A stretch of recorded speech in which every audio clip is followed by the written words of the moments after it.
Queen es considerada como una de las bandas más importantes en la historia del rock. Con un total de 14 álbumes de estudio, 7 en vivo y numerosas recopilaciones, la banda británica formada en 1970 ha tenido una importante presencia global en la cultura popular durante más de 5 décadas. Aprovecho para pedirte que te suscribas y dejes tu like para seguir haciendo videos sobre más historias. También puedes encontrar los álbumes, letras y videos musicales de estas y otras canciones en nuestro sitio web storiesbehindsongs.com.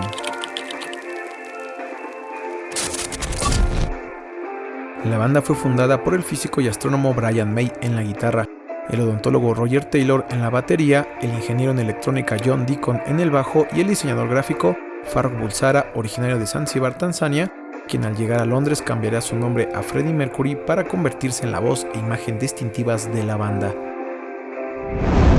Durante 21 años, la banda, que inició influenciada por el hard rock, heavy metal y el rock progresivo, se convertiría en una fuerza revolucionaria y pionera en la exploración de nuevos estilos musicales, desafiando las convenciones del rock tradicional y destacando por sus armonías vocales impresionantes, un estilo soul poderoso y composiciones tan innovadoras que lograrían conectar con su público de manera única y duradera, al grado de incluirlos como un elemento fundamental en varias de sus composiciones. La teatralidad en la interpretación de Freddie Mercury convertiría a Queen en una de las mejores bandas en vivo de todos los tiempos, estableciendo un nuevo estándar de lo que significaba ser una banda de rock en el escenario, al mismo tiempo que la versatilidad de su música permitiría inspirar a una incontable cantidad de bandas y cantantes posteriores como Katy Perry, Adele, Slipknot, Robbie Williams, Dream Theater, entre muchos otros. Estas son historias detrás de las canciones de Queen.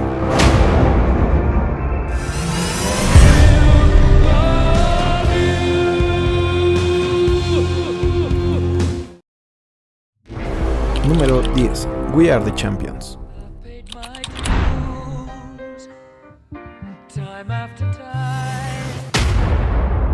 Es la segunda canción del sexto álbum de la banda, News of the World, de 1977. La canción fue escrita por Freddie Mercury, quien junto con Brian May notaron en una de sus presentaciones en Stafford que al público le gustaba cantarle a la banda entre canciones, lo que al principio les complicaba continuar con su presentación, pero después decidieron aprovechar esa energía y buscaron componer un tema para las masas que resultara unificador y positivo. Mercury empleó muchos acordes de jazz con estribillos y armonías vocales que inician desde tonos suaves hasta un nivel de voz exigente y estridente. De igual forma, la guitarra de Brian May inicia de forma sutil hasta convertirse en un solo que acompaña al último estribillo.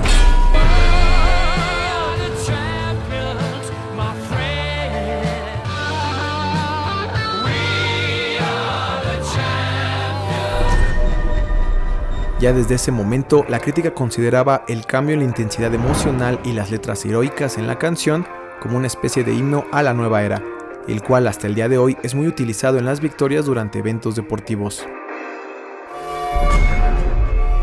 Se dice que en 2011, un equipo de investigadores científicos en neurociencias y psicología concluyeron que esta canción era la más pegadiza para cantar a coro en la historia de la música pop. Un estudio revela que desde la frecuencia del sonido, la matemática de composición, el tono y armonía lograban una combinación ideal que le permitía a la canción mantenerse fácilmente en el inconsciente y volverla perfecta para cantar en multitudes. La canción en vivo se canta junto con el tema We Will Rock You, también compuesto para ser coreado por las masas y que a menudo las estaciones de radio colocan seguidas.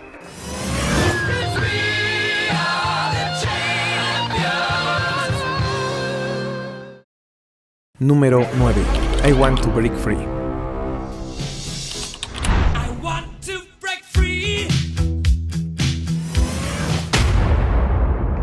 Es la sexta canción del 11º álbum The Works de 1984.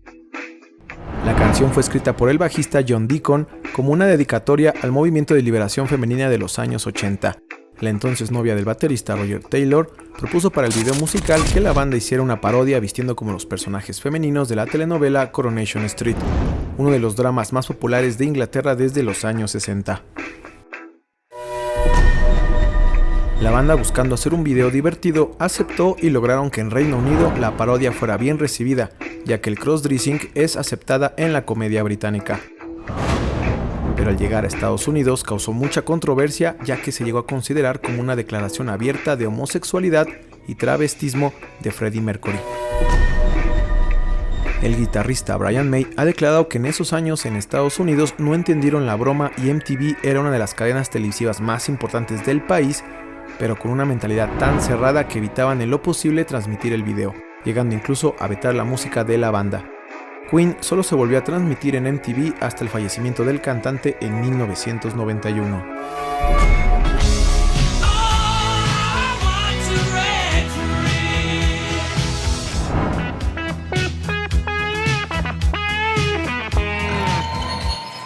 La segunda parte del video es una coreografía de ballet no autorizada e interpretada por miembros de la Royal Ballet de Londres.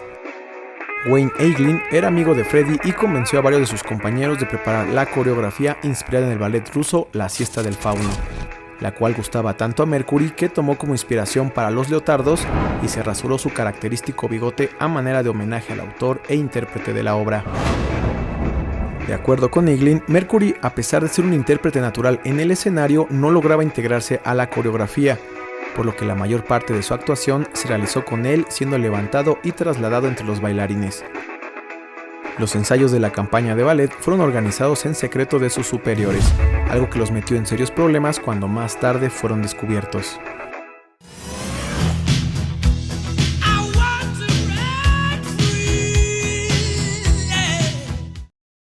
Número 8. Killer Queen.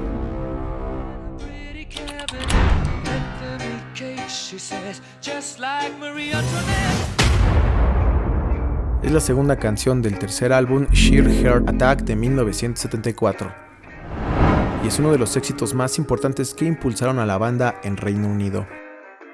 La gente ya estaba acostumbrada al hard rock y la música enérgica de Queen, pero esta canción se presentó como un tema más elegante y con una letra poética al hablar desde el punto de vista de una mujer de clase alta que trabaja como meretriz.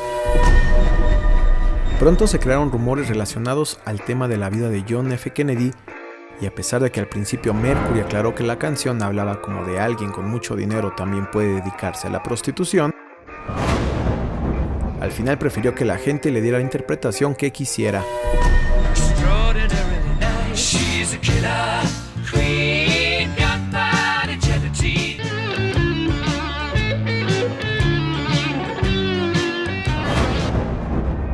El tema fue grabado con la superposición de varias cintas que contenían los coros e instrumentos por separado, agregando hasta el final el solo de Brian May. El guitarrista ha comentado que necesitaba desesperadamente esta canción para saber que estaban haciendo algo exitoso, pero durante las grabaciones se enfermó de hepatitis y fue hospitalizado para una operación, lo cual lo tenía muy frustrado de no poder participar. Sin embargo, al final se recuperó y gracias a que sus compañeros le dejaron un espacio en la canción, pudo incluir un solo de guitarra, logrando terminarla. Freddie Mercury asegura que algunos temas venían solos, pero otros había que buscarlos y para esta canción, primero le llegó a la mente la letra y terminó de escribirla en una sola noche. A diferencia de otras canciones donde primero tenía la melodía o la música y al final la letra, la cual de acuerdo con sus palabras le tomaba siglos componer.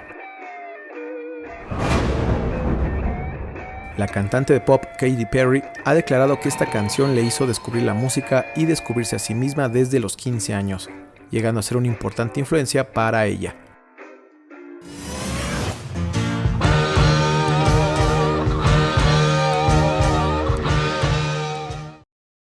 Número 7. Somebody to Love.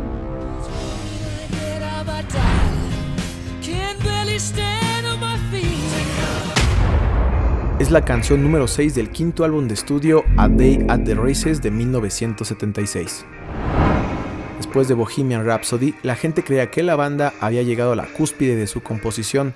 Sin embargo, Freddie Mercury sentía que su habilidad todavía podía ir más lejos y buscó crear una melodía más compleja y con profundas armonías en el coro. El baterista Roger Taylor ha declarado que Freddie era un gran admirador de la reina del soul, Aretha Franklin, e inspirado en su estilo, cambió su tradicional coro inglés por un coro gospel, además de usar la técnica de supercomposición para crear un sonido conmovedor de 100 voces a coro únicamente con 3 cantantes, ya que el bajista John Deacon no cantaba en el estudio, demostrando así que la banda podía tocar el swing con el espíritu gospel tan fuerte como podía tocar el rock.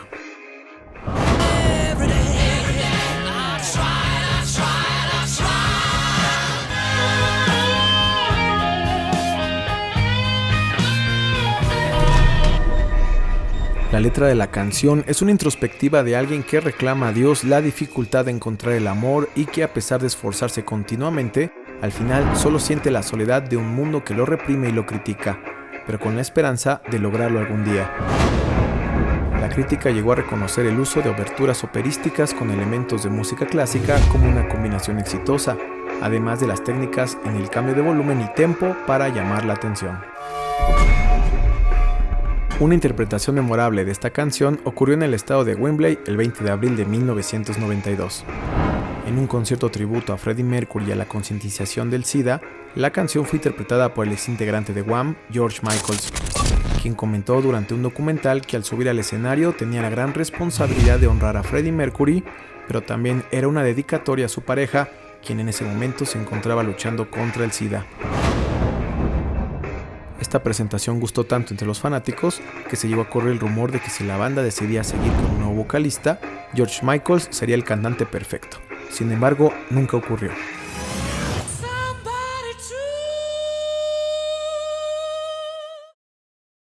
Número 6. Crazy Little Thing Called Love.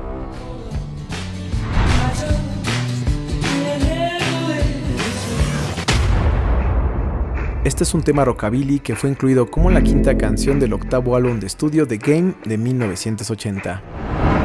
La banda estaba buscando inspiración fuera de Inglaterra y, viajando a Múnich, Alemania, descubrieron un estudio llamado Musicland. De acuerdo con el baterista Roger Taylor, la letra y el ritmo de la guitarra fueron compuestos por Freddie Mercury mientras tomaba un baño de espuma en el Hotel Bayer Shaguf en Múnich, y es un tributo a sus héroes musicales Elvis Presley y Cliff Richard. Se dice que después de terminar de bañarse, Freddie ya tenía la canción y llamó a sus compañeros y al técnico para citarlos en los nuevos estudios y grabar lo más pronto posible. Una vez en el estudio, solo faltaba por llegar Brian May, y Freddie bromeó diciendo que se apuraran a grabar antes de que llegara el guitarrista, ya que sus impulsos perfeccionistas seguramente llevarían a retrasar la canción por semanas.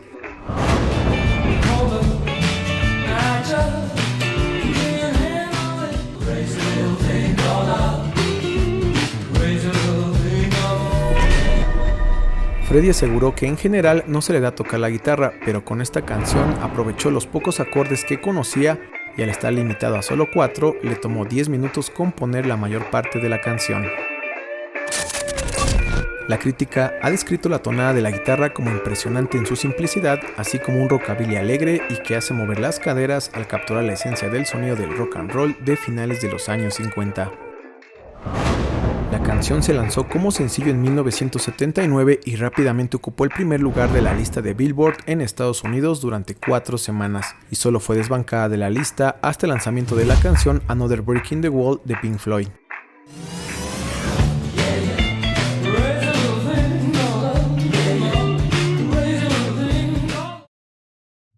Número 5. We Will Rock You.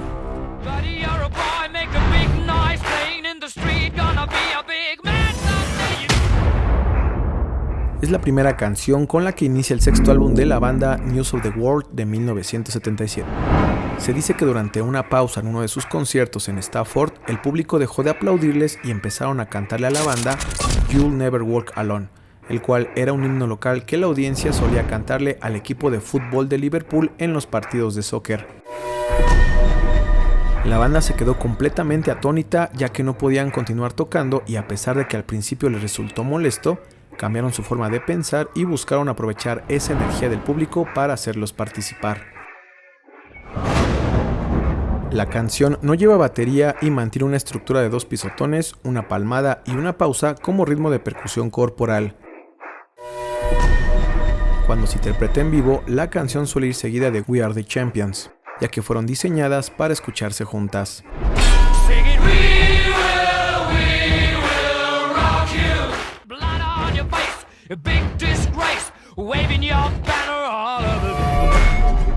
El video musical fue grabado en el patio trasero de la futura casa del baterista Roger Taylor, quien en ese momento aún no cerraba la venta y tenía prohibido entrar a la casa. Así que mientras hacía un frío glacial en el sureste de Inglaterra, decidieron grabar en el exterior haciendo playback. Además de la canción original, existe una versión más rápida y con rasgos de heavy metal, pero después de The Works Tour de 1984 se desconoce la razón por la que dejaron de tocar esta versión en vivo.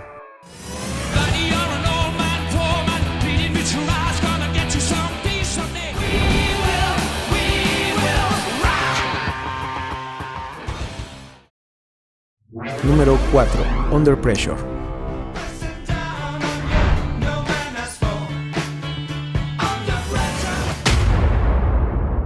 Es la última canción del 10º álbum Hot Space de 1982. El tema fue compuesto en conjunto con el actor, músico y compositor David Bowie, quien se encontraba en Suiza grabando su voz para la película de terror erótico Cat People. Queen eligió el mismo estudio de grabación y el baterista Roger Taylor, al reconocer a David Bowie, lo invitó a trabajar con ellos. Bowie ya conocía a Taylor desde su periodo de desintoxicación 6 años atrás y aceptó participar en los coros de la canción Cool Cat. Sin embargo, el resultado final no le gustó a nadie y terminaron por borrar su participación. Se dice que la banda pasó tanto tiempo junto a Bowie que después de varias sesiones él les propuso componer algo juntos. Tyler eligió una canción que estaba trabajando llamada Feel Like y que en ese momento no terminaba de gustarle. Sin embargo, Bowie aportó gran parte de la letra y la canción se llamaría en un principio People on the Streets. Posteriormente, en una sesión jam, Freddie improvisó la melodía junto con sonidos vocales sin sentido, a los cuales se les conoce como canto scat.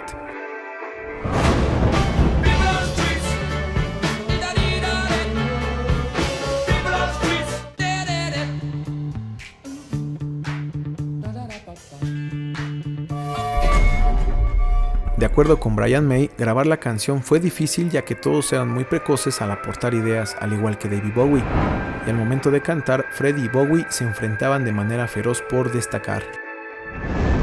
De igual forma, el guitarrista confirmó que el característico riff del bajo originalmente fue compuesto por John Deacon y se componía de 6 notas iguales y luego una nota un cuarto más baja. Sin embargo, los integrantes salieron a cenar a un restaurante y cuando regresaron, el bajista ya no recordaba el riff y al tratar de ejecutarlo, Bowie lo corregía diciéndole que así no era y cambiaba el arreglo. Al principio, a Deacon le molestó que le dijeran qué hacer con su instrumento, pero al final tocó la versión que Bowie le propuso a pesar de que tampoco era la original. Brian May también ha declarado que mirando atrás considera que es una gran canción, pero debió mezclarse de forma diferente. El video musical no muestra ni a Freddie ni a David Bowie por compromisos de gira, y el director David Mallet decidió incluir fragmentos de películas mudas representativas de los años 20, mostrando desde escenas de explosiones y disturbios hasta gente disfrutando de conciertos, así como una gran cantidad de escenas de besos en blanco y negro. En 1990, el rapero estadounidense Vanilla Ice usó el sampleo del bajo y los acordes del piano para su éxito Ice Ice Baby, sin dar crédito ni pagar las regalías a Queen o Bowie, lo que terminó en una demanda. Más tarde, Vanilla Ice declaró que había comprado los derechos de la canción completa, ya que tenía más sentido que pagar regalías por su uso. Sin embargo, esta resultó ser una declaración inexacta.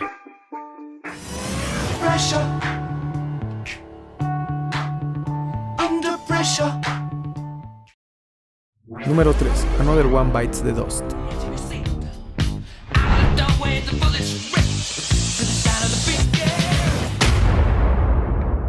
Es la tercera canción del octavo álbum The Game de 1980. El tema fue escrito por el bajista John Deacon como una canción funk y rock con un toque de música disco que tenía tiempo que quería hacer. En ese momento la frase Bites the Dust era típica de las películas western y al presentar la canción el bajista moría de vergüenza ya que el estilo no tenía nada que ver con la banda. Sin embargo, a Freddie le encantó y cuando la interpretaba en vivo lograba llevarla a otro nivel. Michael Jackson, quien era gran fan y amigo de Freddie Mercury, asistió a uno de sus conciertos en Los Ángeles y al ver esta canción fue al backstage para decirle a su amigo que la lanzara como sencillo. Él decía que la banda necesitaba un tema bailable y que podía ver en esta canción un éxito seguro que pondría a bailar hasta los gatos, y que estarían locos si no la lanzaran como sencillo. Al principio, Brian May y Roger Taylor estaban en contra de hacer música disco y no estaban cómodos con la canción. Pero después de lanzar el sencillo, vieron que en ese año rápidamente se colocó y permaneció en los primeros 10 lugares en la lista de Billboard durante 31 semanas, más que cualquier otra canción en 1980.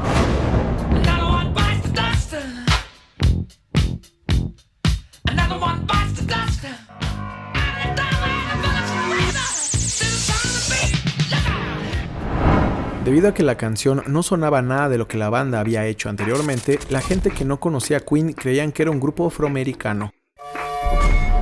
Brian May ha declarado que la mayoría de los DJs de música disco gustaron de la canción, por lo que la llegaron a tocar en emisoras de música negra, algo que nunca antes se había visto. La banda, al comprobar el nivel de éxito de la canción, cambió su estilo dando paso al género disco y dance que predomina en su 10º álbum Hot Space. Tal fue el éxito de la canción que grupos evangelistas cristianos alegaron que contenía mensajes subliminales en alusión al uso de marihuana y que la banda los habría grabado con una técnica de enmascaramiento. La disquera salió a desmentir estas acusaciones, sin embargo la canción fue grabada usando varios instrumentos en reversa y a diferentes velocidades pasando por un armonizador, el cual se puede escuchar justo antes de empezar la letra y durante varias partes de toda la canción. Como dato curioso, durante la producción de la película Rocky III se utilizó la canción en un corte preliminar durante la escena más importante en la que Rocky se entrena para una pelea. Sin embargo, Queen les negó el permiso de su canción a los productores y el director y actor Sylvester Stallone contrató a la banda norteamericana Survivor, quienes en ese momento habían lanzado 2 álbumes sin éxito y estaban preocupados de que su disquera los dejara de lado. El guitarrista de Survivor recuerda que le mandaron una copia de la película para inspirar el tema Eye of the Tiger. Queen se presentó por primera vez en Argentina en el estadio Vélez Sarsfield el 8 de febrero de 1981. Y en el último recital, Freddie Mercury invita al escenario a su amigo Diego Armando Maradona para presentar la canción de la siguiente forma. I'd like to introduce a friend of yours and ours tonight. I'm sure you all know him, Maradona.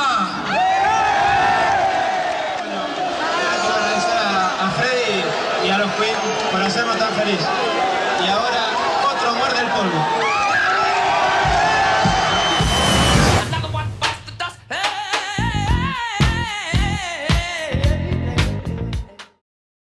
Número 2. Don't Stop Me Now.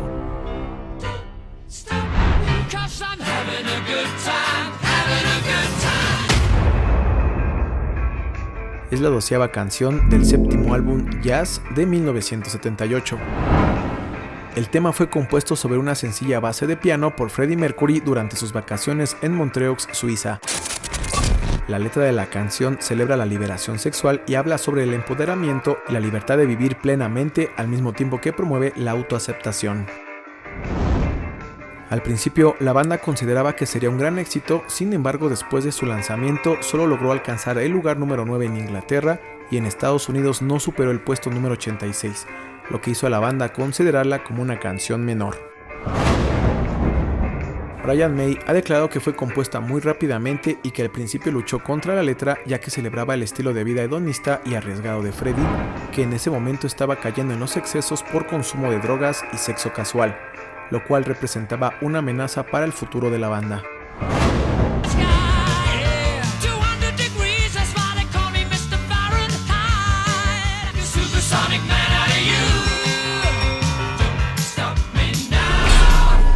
La canción nunca fue interpretada en vivo en Estados Unidos ni durante el concierto tributo a Freddie Mercury en el estado de Wembley de 1992. Sin embargo, la crítica le atribuye un renacimiento al tema en 2004, cuando fue incluido en la banda sonora de la película Shaun of the Dead, en donde presentó la canción a una nueva generación de oyentes como la ironía de una canción muy alegre en escenas de extrema violencia. A partir de ese momento, la canción empezó a ser utilizada para diferentes anuncios publicitarios, programas de televisión y videojuegos, logrando formar parte de la cultura pop hasta convertirse en una de las canciones más populares de Queen en la actualidad, y que en 2019 llegaría a eclipsar canciones de The Rolling Stones, U2 y Led Zeppelin, con más de 500 millones de reproducciones en Spotify. En 2015, Jacob Jolig, neurocientífico de la Universidad de Groningen en Holanda, publicó un estudio sobre las canciones pop de los últimos 50 años que generan mayor felicidad en el público de acuerdo con la neurociencia, llegando a publicar una lista de las 10 canciones más alegres de la historia y en donde el tema Don't Stop Me Now aparece en el número 1, superando otras canciones populares como Dancing Queen de ABBA, Uptown Girl de Billy Joel, Girls Just Want to Have Fun de Cyndi Lauper, etc.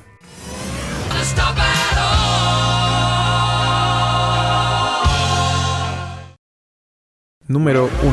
Bohemian Rhapsody.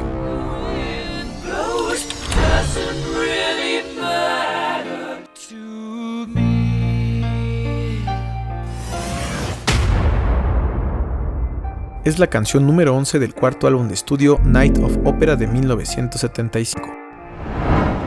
El tema fue escrito por Freddie Mercury como un tema de casi 6 minutos compuesto de 6 partes, iniciando con una introducción, una balada, un solo de guitarra, un pasaje operístico, una parte de hard rock y una conclusión reflexiva que finaliza con el golpe de un mazo a un disco de metal conocido como gong, el cual expulsa toda la tensión acumulada a lo largo de la canción.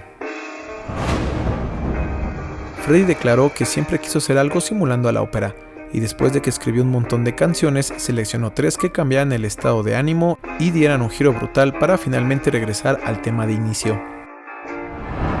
Freddie admitió que no sabía mucho de ópera y que en las primeras etapas casi desecha el proyecto, pero después vio cómo creció adoptando referencias líricas, frases italianas y coros elegantes hasta convertirse en una canción de casi 6 minutos. Los integrantes de la banda querían recortarlo un poco, pero Freddie siempre se negó.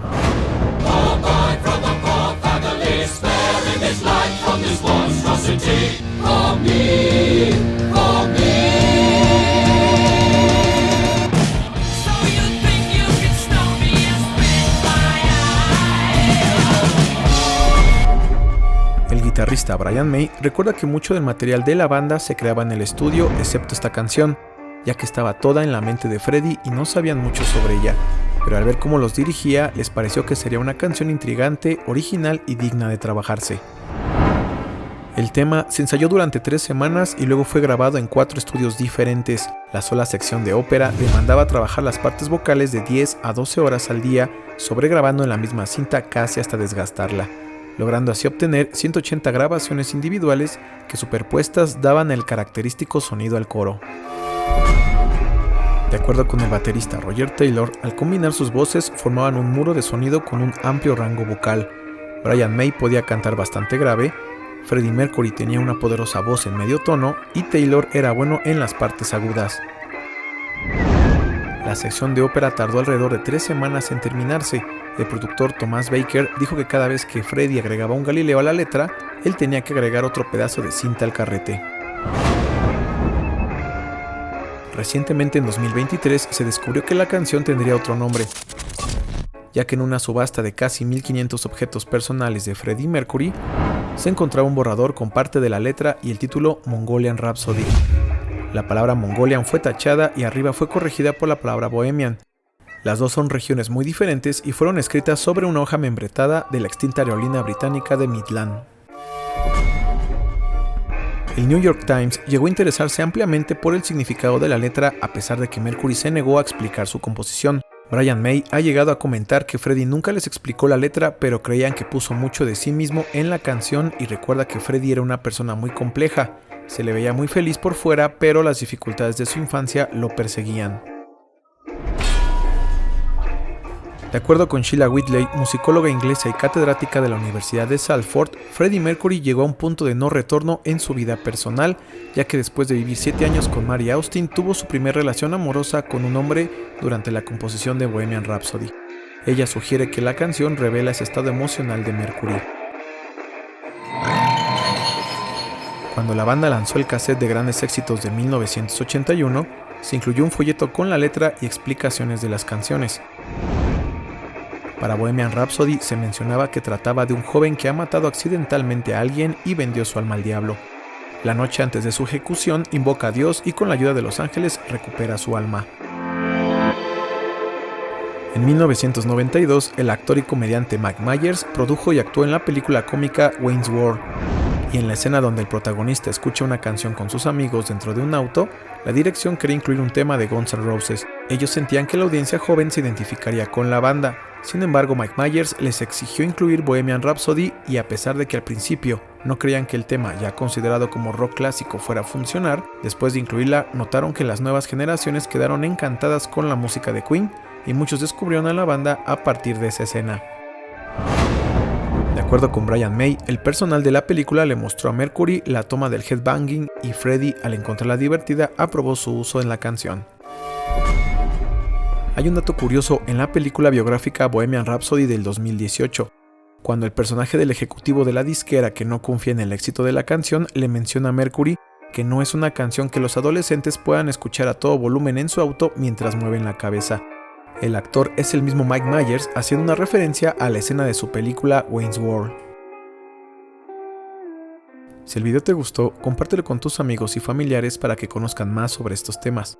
Recuerda que puedes dejarnos en los comentarios de qué otros cantantes o bandas te gustaría conocer historias detrás de sus canciones. Hasta la próxima.